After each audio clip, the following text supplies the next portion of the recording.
Oi, meu nome é Bruna Fagundes Ribeiro, sou estudante do curso técnico de Química Industrial integrado ao ensino médio aqui no campus de Suzano, e hoje eu vou apresentar meu trabalho da disciplina de projeto integrador, que é o luminol na detecção de sangue, eficácia, limitações e alternativas na perícia criminal.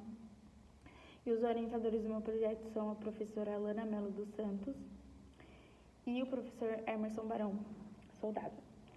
Bom, esse estudo ele uniu uma revisão bibliográfica e uma experimentação prática para a gente compreender de forma mais aprofundada como que o luminol funciona, quais são os seus pontos fortes, as suas limitações e quais substâncias podem interferir nos resultados.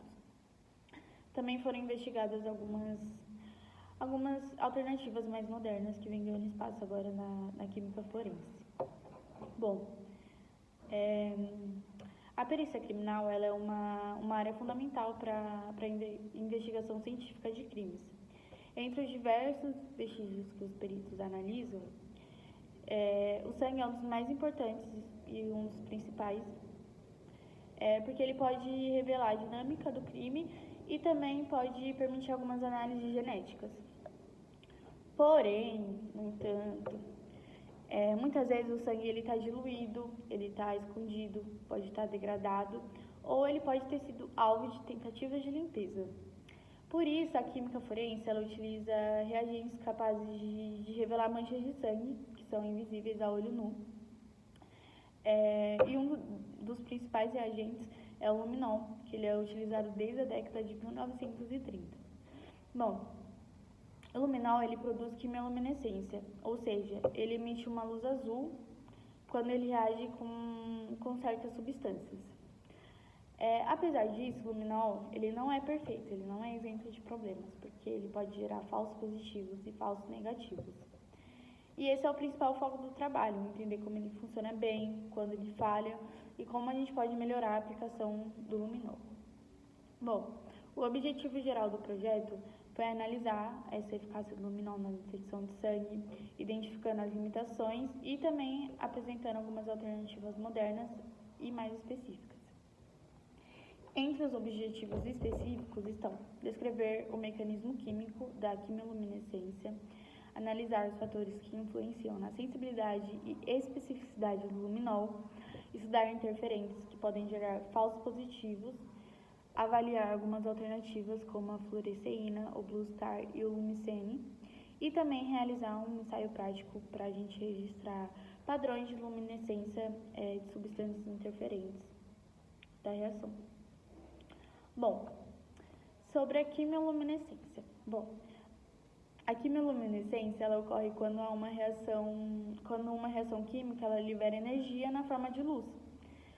Na perícia criminal, isso permite a gente localizar manchas invisíveis de sangue com alta rapidez e alta sensibilidade.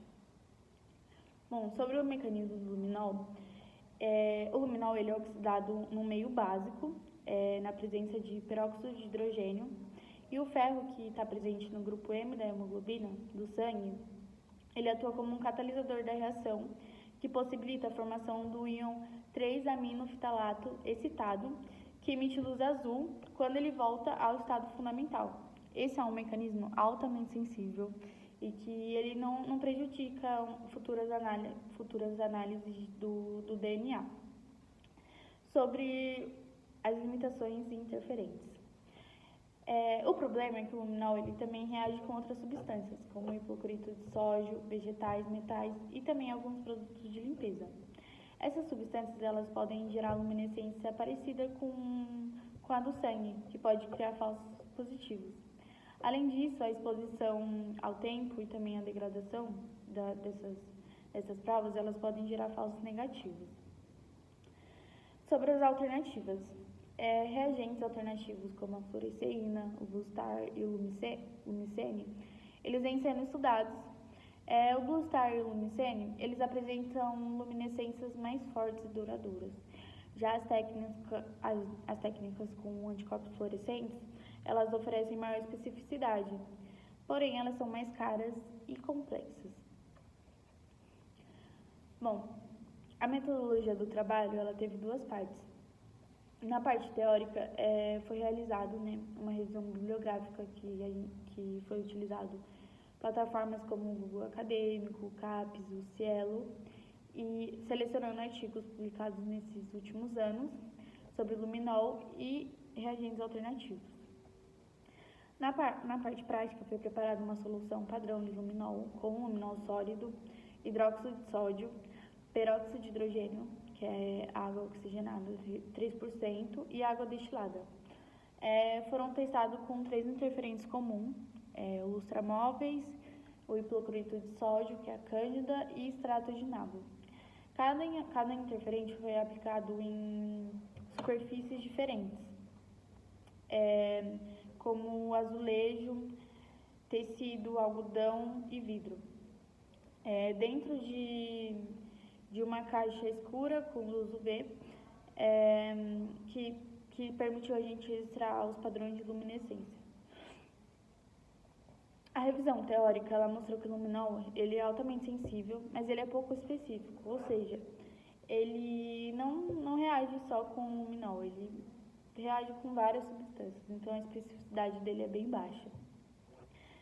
Os estudos eles apontam para uma incidência grande de falsos positivos e diferença de desempenho dependendo do substrato ou da condição ambiental. E outros estudos eles reforçam a importância do treinamento adequado dos peritos. No experimento, os 3 interferentes testados reagiram com luminol. Porém, o lustramóveis ele gerou luminescência intensa e mais duradoura e foi considerado um dos mais perigosos no contexto forense, porque ele é bem parecido com a reação que o luminol tem com sangue. Sobre o hipoclorito de sódio, que é a cândida, ele apresentou um brilho forte, mas pouco duradouro. Ele foi um brilho decrescente, assim, bem rápido. O extrato de nabo ele reagiu, mas teve uma reação bem fraca e breve. Bom, esses padrões confirmam que o luminol ele pode enganar se não tiver uma análise cuidadosa ali de todo o contexto. Os resultados práticos eles confirmaram as informações na literatura que substâncias domésticas comuns podem sim produzir luminescência e comprometer uma análise pericial. A intensidade e a duração do brilho elas podem sim ajudar nessa diferenciação, mas elas não são suficientes assim como um critério definitivo. Também ficou evidente a influência das superfícies. Materiais absorventes, lisos ou pintados podem alterar a visibilidade do brilho, como já foi apontado por alguns autores. Por isso é essencial que o luminol ele seja tratado exclusivamente como um teste presuntivo, tipo um indicativo preliminar, que deve obrigatoriamente ser complementado por testes confirmatórios. Bom, o estudo ele demonstrou que o luminol é um reagente muito importante, extremamente sensível, mas as suas limitações exigem cautela. Os experimentos confirmaram a ocorrência de falsos positivos, reforçando que somente os profissionais realmente treinados podem interpretar a reação corretamente, né? Apesar das alternativas como o Blue Star e o Lumicene apresentarem algumas vantagens ao luminol, o luminol ele continua sendo mais utilizado devido ao baixo custo e também à tradição de uso. No entanto, o seu emprego, né, o emprego do luminol ele deve seguir protocolos padronizados e sempre incluir documentação fotográfica e também as análises complementares, né?